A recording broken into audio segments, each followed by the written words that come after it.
دیکھیں حضرت ابن مسعود رضی اللہ تعالیٰ عنہ بیان فرماتے ہیں کہ رسول اللہ صلی اللہ علیہ وسلم نے اس کی تاکید فرمائی کہ میرے صحابہ میں سے مجھ سے کوئی شخص کسی کی کوئی بات نہ پہنچایا کرے، کیونکہ میرا دل چاہتا ہے کہ جب میں تمہارے پاس آؤں تو میرا دل تم سب کی طرف سے صاف ہو۔ سبحان اللہ۔ آگے دیکھیں انس رضی اللہ تعالیٰ عنہ سے مروی ہے کہ مجھ سے رسول اللہ صلی اللہ علیہ وسلم نے ارشاد فرمایا کہ اے میرے بیٹے، اگر تجھ سے ہو سکے تو تم صبح و شام اس حالت میں کرو کہ تمہارے دل میں کسی کی جانب سے کھوٹ نہ ہو تو ایسا کر لو۔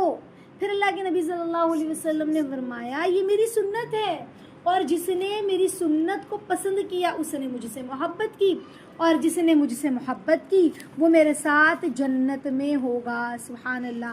دیکھیں کتنی پیاری بات ہے کہ اللہ کے نبی صلی اللہ علیہ وسلم نے کیا فرمایا، دل کا صاف ہونا کتنی بڑی بات ہے۔ آپ سوچیں اخلاق کی کیا قیمت ہے کہ اللہ رب العزت کو اتنا زیادہ اخلاق پسند ہے، اتنا زیادہ پسند ہے کہ کسی کو خوش کرنا ہے نا، اور اپنے دل کو صاف کرنا، دل کے اندر کسی کے لیے کوئی بھی گرد و غبار نہ رکھنا، اس کے لیے کتنی فضیلتیں بتلائی کہ کہا کہ اللہ کے نبی صلی اللہ علیہ وسلم نے فرمایا کہ وہ جنت میں میرے ساتھ رہے گا۔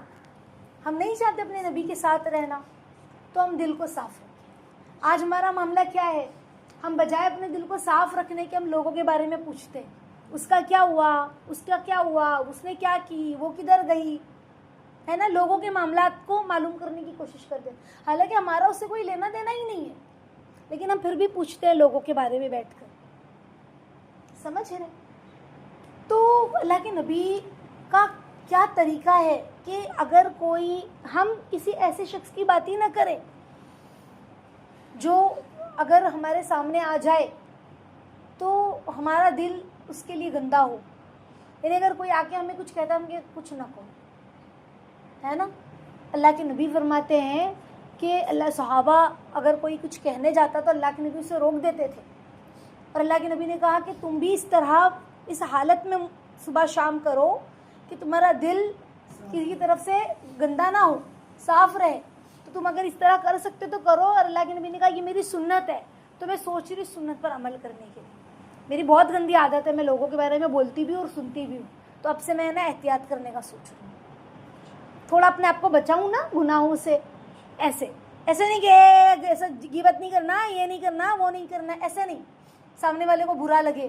ہم نے کیا بولنا ہے، ہمیں یہ سبق ملا ہے، ہمارے نبی کی سنت ہم نے پڑھی ہے کہ اللہ کے نبی نے کہا اگر تمہیں کر سکتے ہو تو اسی طرح کرو صبح شام کی تمہارے دل میں تو کسی کے لیے کوئی برائی نہ ہو، اور یہ اللہ کے نبی کی سنت ہے، اللہ کے نبی کہہ رہے ہیں، تو میں بھی اس سنت پر عمل کرنے کی کوشش کرتی ہوں۔ ہم سنت کسے سمجھتے ہیں، بیٹھ کے پانی پینا، سیدھا سے کھانا، دسترخوان نہیں ہے، دسترخوان کیوں نہیں، سنت ہے، بیٹھ کے پیو سنت ہے، تو ہم یہ ساری سنتوں کو اتنا ویلیو دے رہے ہیں، اور دینا بھی چاہیے، ایسا نہیں ہے، لیکن جو اصل زندگی کا رخ ہے، دیکھو اگر آپ بیٹھ کے پانی نہیں پیے، کھڑے ہو کے پیے تو وہ گناہ نہیں ہے جو دوسروں کے لیے دل گندا کرنے میں ہے، اس سے اعمال غارت ہو جائیں گے۔ سمجھ رہی ہے بات، اعمال غارت ہو جائیں گے۔ تو ہمیں اپنے دل کو صاف کرنے کی پریکٹس کرنا ہے۔ آج مسئلہ یہ ہے نا ہمارے گھروں میں، ہمارے اندر، کہ ہم لوگوں کے مسائل میں اتنے الجھ گئے ہیں، لوگوں کے بارے میں اتنا دل میں کھوٹ رکھ لیا کہ ہمارا دل گندا ہو گیا۔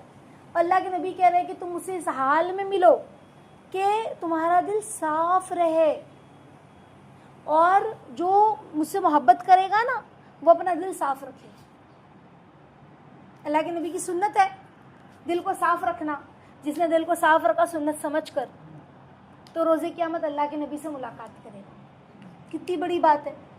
تو ہم اگر یہ چاہتے ہیں تو یہی راستہ ہے ملاقات کا، نبی کی سنتوں کو اپنانا، صرف سنت کھانا پانی پینے کی نہیں، بلکہ ہمارا کردار، ہمارا گفتار، ہمارا اخلاق سب کچھ نبوی طریقے پر آ جائے۔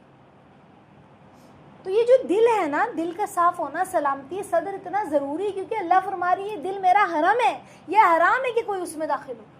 اب ہم اس دل میں اگر گندگیوں کو لائے، اس دل میں برائی کو لائے، تو پھر اللہ ناراض نہیں ہوں گے نا۔ تو ہمیں اپنے دل کو صاف کرنا ہے تاکہ ہمارے دل کے گھر میں اللہ داخل ہو جائے. کون داخل ہو جائے؟ اللہ داخل ہو جائے انشاءاللہ. تو اس چیز کی میں اور آپ دونوں فکر کریں کہ میرے نبی کی جو یہ سنت اتنی پیاری سنت ہے کہ کہتے ہیں دل صاف رہے. اللہ کے نبی کہہ رہے ہیں کہ یہ میری سنت ہے, تم کر سکتے ہو تو کرو. تو انشاءاللہ ہم سب اس کی فکر کریں, ہے نا.